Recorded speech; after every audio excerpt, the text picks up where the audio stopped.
Ching Shi and Zhang Yi began to run the Red Flag Fleet together.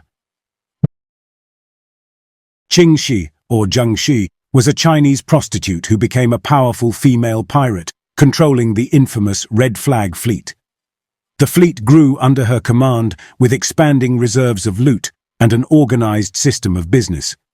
Eventually, Ching Shi sought amnesty when offered by the Chinese government, but not without first negotiating to maintain the riches and power she earned as a pirate lord. Little is known about Ching Shi's early life. However, it is known that she was born in the Guangdong province of China in 1775, and her birth name was Gu.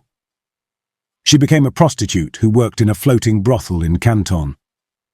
In 1801, pirate Zhang Yi, who commanded a fleet of ships called the Red Flag Fleet, noticed Ching Shi's beauty and wished to be with her. There are varying accounts of how they actually came to be together. According to some, Zhang Yi sent a raid and ordered them to plunder the brothel. He asked that they bring him Ching Shi, his favorite prostitute. The men did as they were ordered, and Zhang Yi and Ching Shi were married. By other accounts, Zhang Yi simply asked Ching Shi to marry him. She agreed to his proposal so long as she would have some power within his organization and would receive an equal share of his plunder. While the accounts vary as to how they actually came to be together, Ching Shi and Zhang Yi began to run the Red Flag Fleet together. With Zhang Yi and Ching Shi side by side, the Red Flag Fleet quickly grew from 200 ships to more than 600 ships, and eventually to 1,700 to 1,800 ships. Their fleet was color-coded, with the lead fleet being red, and the remaining fleets black, white, blue, yellow, and green. They formed the Cantonese Pirate Coalition with pirate Wu Xie. Zhang Yi died in 1807, only 6 years after marrying Ching Shi.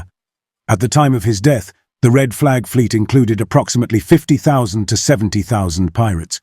Ching Shi, not wishing to go back to a life of prostitution, knew that this was her opportunity to rise to become a powerful female pirate lord. She could have simply stepped down from the organization, allowing Chang Pao, Zhang Yi's second-in-command, to take over. Chang Pao had been adopted as a son by Zhang Yi and Ching Shi. However, Ching Shi craved the power and glory of being the leader of the Red Flag Fleet. With Chang Pao's support, Ching Shi took charge. Ching Shi was a strict and regimented pirate lord. She focused on business and military strategy. The female pirate leader even went to great lengths to form an ad hoc government under which her pirates were bound to and protected by laws and taxes. Any plunder that was seized had to first be presented to the fleet and registered before it could be distributed.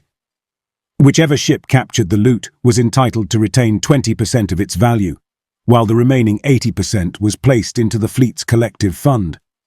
Ching Shi set forth very strict rules regarding the treatment of captured prisoners, female prisoners in particular.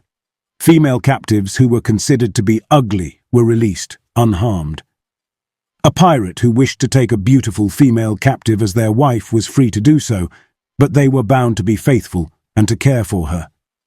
Unfaithfulness and rape were both offences for which a pirate would be executed. Harsh capital punishment was common for pirates of the Red Flag Fleet who did not stick to the code.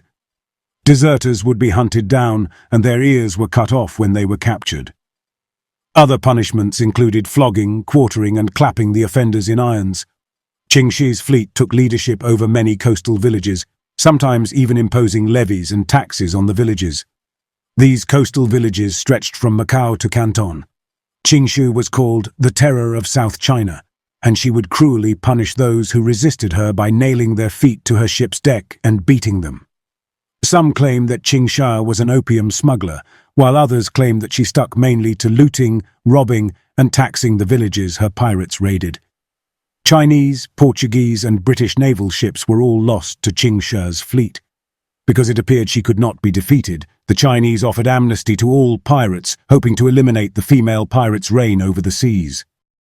Negotiations between Chang Pao and the official Zhang Bailing hit a deadlock, though. The Chinese government wanted the pirates to kneel before them, and there was disagreement as to what would happen with the reserves of loot. Ching Shi took matters into her own hands and walked into Zhang Bailing's office unarmed, accompanied by 17 illiterate women and children. Ching Shi and Zhang Bailing concluded negotiations. Ching Shi was permitted to keep all of her loot.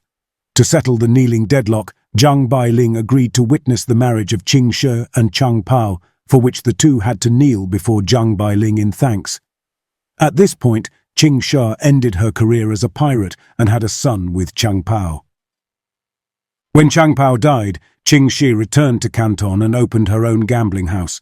She remained in Canton until she died in 1844. The story of Ching Shi is a classic rags-to-riches tale. Through her strength and courage, she became a powerful female pirate, in charge of a large fleet and a massive crew.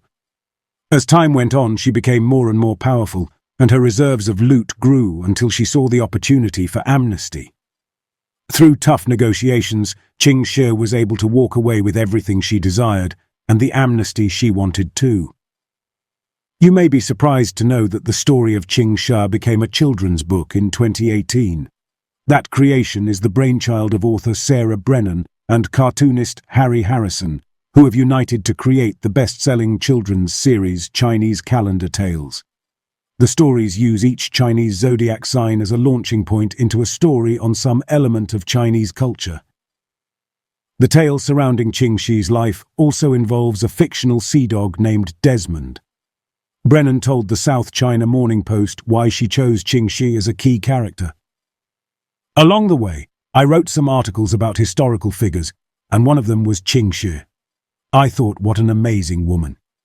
She's got to be the world's greatest pirate. God knows why the rest of the Western world only knows about Blackbeard, who had about a quarter of the fleet of this woman. So I thought, right, it's a fishing boat, there's a dog, there's got to be pirates on the sea, it's got to be Ching Shi. That's how I rolled them both together.